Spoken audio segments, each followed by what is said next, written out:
Hi everyone, this is JP Singh. I welcome you all on my channel Medicos Marathi. Hope you all are happy and healthy. My dear friends, today we are going to have video for last 7 days plan, last 7 days mindset for FMG, which is going to held on 12 December 2021. So what mindset should you have? What plan should you have for last 7 days? In this video, we are going to discuss these 7 days in detail. So my dear friends, if you feel that this video is helpful, then you have to do three things: like this video, share this video, and subscribe to my channel for more updates. So let's start our discussion. First thing which matters is your positivity. If you are positive, if you are believing in yourself that yes, I can do it, I can crack this exam, then you will surely crack this exam.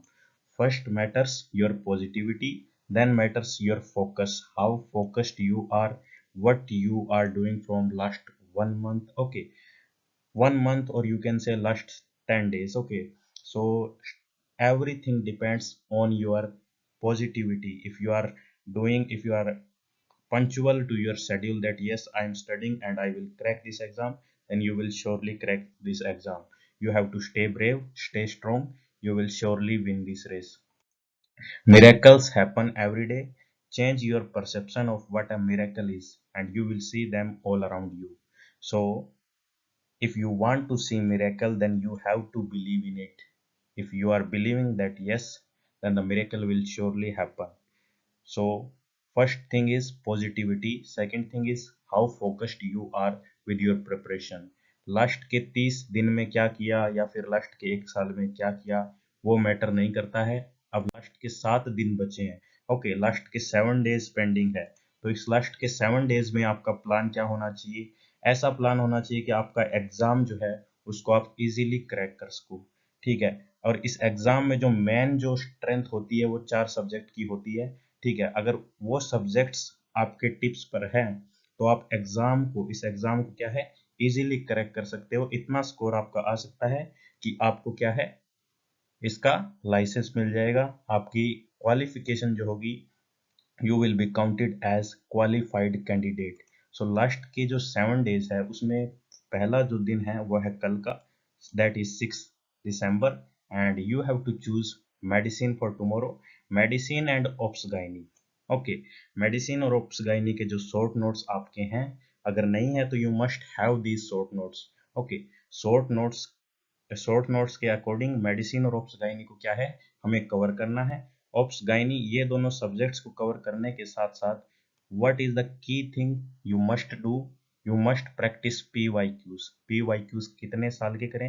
Last के 3 से 4 साल के PYQs, previous year question क्या है, you must attempt. Because in FMG or in any exam you can see that every time examiner not change the pattern, he is pick upping up the same pattern question from last year, from previous year. Okay, कई बार तो कुछ question direct के direct क्या है, same आ जाते हैं. तो 6 दिसंबर को क्या करना है, मेडिसिन प्लस ऑप्स गाइनी और पीवाईक्यूज कंटिन्यू रखने हैं.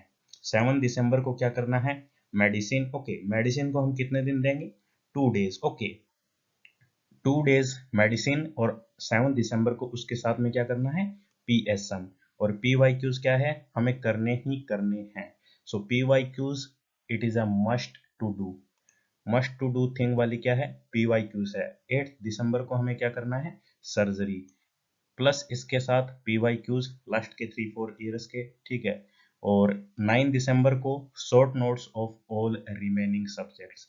अब ऑल रिमेनिंग सब्जेक्ट में सारे सब्जेक्ट तो एक दिन में हो नहीं सकते हैं, तो कौन कौन से सब्जेक्ट करने होंगे हमें, फर्स्ट ईयर और सेकेंड ईयर के जो मेन सब्जेक्ट्स हैं उनको पिक करना है.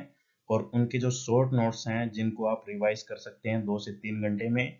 2 से 3 घंटे में अगर भी एक सब्जेक्ट को निपटाते हैं तो पूरे दिन में 10 से 12 सब्जेक्ट्स आप क्या कर लेंगे, कवर कर लेंगे. और इस 7 डेज में क्या है, हमें PYQs को नहीं छोड़ना है, उनकी हमें प्रैक्टिस करनी ही करनी है. चाहे आप लास्ट के 2 साल के करें या फिर 3 साल के, 3 साल के मस्ट है. करेंगे तो आपके लिए क्या है, ये बहुत बहुत ही बेस्ट थिंग होगी, सोने पे सुहागा जिसको बोल सकते हैं हम.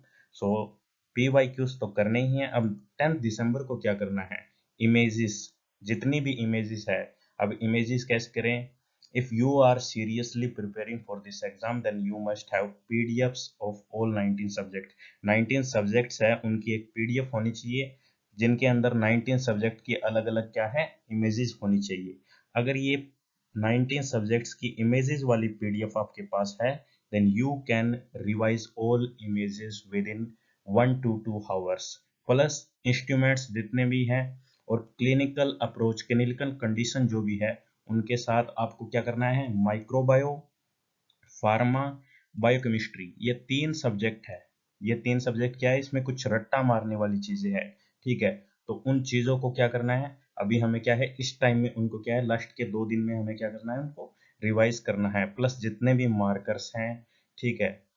और इसके बाद जो 11 दिसंबर जो होगा उसमें क्या है, सेम वही इमेजेस। सो लास्ट के 2 दिन जो रहेंगे 10th और 11 दिसंबर, उसमें क्या करना है, हमें इमेजेस करनी है, इंस्ट्रूमेंट्स देखने हैं सारे, क्लिनिकल कंडीशन देखनी है, माइक्रो फार्मा बायोकेमिस्ट्री, इनमें जो रट्टा मारने वाले टॉपिक है वो देखने हैं, ताकि हमें एग्जाम के टाइम क्या है, कोई इश्यू क्रिएट ना हो, हमें वो क्या है एग्जाम के टाइम याद रह सके। और 12 दिसंबर को आपका एग्जाम है। और अगर ये लास्ट के 7 डेज जो आपने सही से प्रिपेयर किया है, इसमें क्या करना है, लास्ट के 7 डेज में मेन थिंग क्या है, पीवाईक्यूज। और जो सब्जेक्ट है, जो मेन बिल्कुल जिनको बोलते हैं, जो बहुत ही इंपॉर्टेंट रोल प्ले करते हैं इस एग्जाम में, वो क्या है, मेडिसिन, ऑब्स्गाइनी, पीएसएम एंड सर्जरी। ये 4 सब्जेक्ट ऐसे हैं जिसमें मेडिसिन के आपके आएंगे अप्रोक्स 35 से 40 क्वेश्चन, सर्जरी का भी सेम यही रहेगा 35 से 40 क्वेश्चन, पीएसएम का रहेगा 15 से 25 क्वेश्चन और ऑप्सगाइनी का भी इतना ही रहेगा।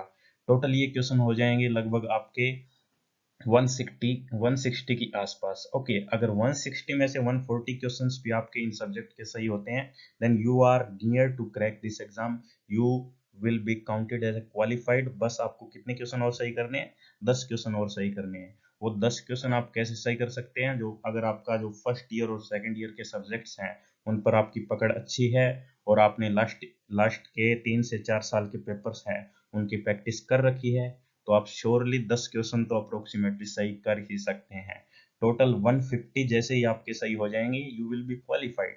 सो 150 क्वेश्चन का ही सारा खेल है, 150 नंबर का सारा खेल है, और ये खेल आप जीत सकते हो। उसके लिए आपको ये स्ट्रेटेजी फॉलो करनी होगी लास्ट के 7 डेज में। So my dear friends, now let's see what is other thing which you have to follow, that is clinical focus area. कौन से ऐसे क्लिनिकल एरियाज हैं जिन पर आपको फोकस रखना है, प्रोसीजर जितने भी है क्लिनिकल, ब्लड प्रोडक्ट्स, टेस्ट हो गया, कौन से test, sports injury, nerve injury, thyroid, vascular injury, vascular surgery, neurological exam, breath sound, murmurs, and all the lab test you must have knowledge about lab test, genetics and tubes and line. ये कुछ clinical areas है जिन पर आपको क्या है last के 7 days में क्या है, एक बार इनको देखना है, एक बार इनको क्या है रिवाइज करना है, ठीक है। अगला क्या है, emergency condition. Okay, emergency condition जैसे asthma, COPD, pneumonia, GI bleeding, intra parenchymal bleed, arrhythmia, shock, stroke, coma, brain death, ये सारी कुछ क्या है, इमरजेंसी कंडीशन है। You can make this list and you have to revise this condition because examiner का जो pattern अब है वो क्या है, इमेज, ठीक है, instrument plus clinical condition plus emergency condition, ये कुछ 4-5 कंडीशंस है जिसके ऊपर बेस्ड क्या है पूरा एग्जाम है, जिसके जिसके ऊपर बेस्ड आपके पूरे 300 क्वेश्चन है, ठीक है। इमेजेस भी मिलेगी, इंस्ट्रूमेंट्स भी मिलेगा, इमरजेंसी वाली कंडीशन भी मिलेगी और क्लिनिकल कंडीशन भी मिलेगी, और इन सब का एक इंटीग्रेशन है आपका एग्जाम। सो अगर आप इन लास्ट 7 डेज में इमरजेंसी और इन कुछ क्लिनिकल कंडीशन पर फोकस करते हैं तो बहुत से क्वेश्चन आप क्या है बिल्कुल करेक्ट कर सकते हैं, वो आपका क्या हो जाएगा, एक बिल्कुल करेक्ट ऑप्शन होगा अगर आप इन कंडीशंस को सही से फॉलो करते हैं, ठीक है। अगली चीज क्या है, रट्टा मार टॉपिक्स, आरएमटी। क्या चीजों की आपको क्या है लास्ट के 2 से 3 दिन में इनको क्या करना है, रट्टा मारने वाले टॉपिक हम क्या करेंगे लास्ट के 2 से 3 दिन में। अब इसमें क्या है, स्कोर्स हो गए जितने भी, क्लासिफिकेशन हो गई, इंस्ट्रूमेंट्स हो गया, कलर कोडिंग हो गई, पैथोलॉजी के स्टेन्स हो गए, ठीक है, जॉइंट्स हो गए, कार्टिलेज के टाइप हो गए, डेवलपमेंटल माइलस्टोन, ओके, पीडियाट्रिक्स के एम्ब्रियोलॉजी डेरिवेटिव, और ये ऑल 19 सब्जेक्ट की इमेजेस की पीडीएफ क्या है आपके पास होनी चाहिए। इसमें स्पेशली किसकी पीडीएफ, माइक्रोपैथो डर्मा रेडियो, ओके, इन चीजों की क्या है इमेजेस का आपको पता होना चाहिए। पीएसएम इंपॉर्टेंट है ही, ठीक है।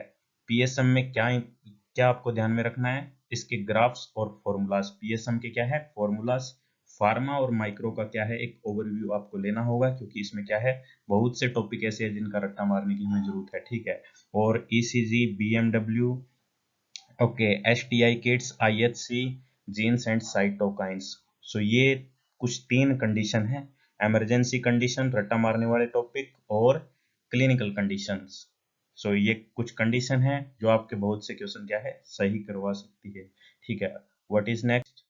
So my dear friends, you have to remember that you have to stay positive, you have to work smart, work hard करना है, लेकिन वर्क हार्ड के साथ क्या है वर्क स्मार्ट।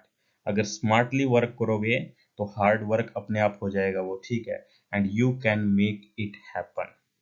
सो लास्ट के 7 डेज है, लास्ट के 7 डेज का जो यूटिलाइजेशन है वो आपको इसी तरह करना है कि ना तो आपके ऊपर ज़्यादा प्रेशर आए, किसी भी प्रकार को खुद को डिप्रेशन में नहीं आना है कि यार अब मैंने पूरे 1 साल में कुछ नहीं किया, मैंने पूरे लास्ट के 30 दिन में भी कुछ नहीं किया, मैंने लास्ट के 20 दिन में भी कुछ नहीं किया, तो अभी भी कुछ हुआ नहीं है। लास्ट के 7 डेज है ये, और लास्ट के 7 डेज में जो ये की कॉन्सेप्ट हैं ये आपको फॉलो करने होंगे। अगर आप इन की कंसेप्ट को फॉलो करते हैं तो लास्ट के 7 डेज और जो 7th डे जो आपका होगा 12 दिसंबर जो आपका होगा, उसमें जो आपका एग्जाम जो आप अटेम्प्ट करोगे उसके अंदर आपकी जो एनर्जी होगी, एक पॉजिटिव लेवल होगा कि यस मैंने 7 दिन में इतना कर लिया है कि मैं इस एग्जाम को क्या है क्रैक कर सकता हूँ। तो वो एनर्जी, वो एंथुसिज्म आपके अंदर होना चाहिए। अगर वो आपके अंदर है तो 7th डे को जो आप एग्जाम अटेम्प्ट करोगे उसमें श्योरली आप इतना करके आओगे कि आप एग्जाम को क्या है इजीली क्रैक कर दोगे, आप इस रेस को क्या है विन कर जाओगे। So my dear friends, thanks to everyone for watching this video. Don't forget to like this video, share this video, and subscribe to my channel for more updates. Thanks to everyone. Stay safe, stay healthy.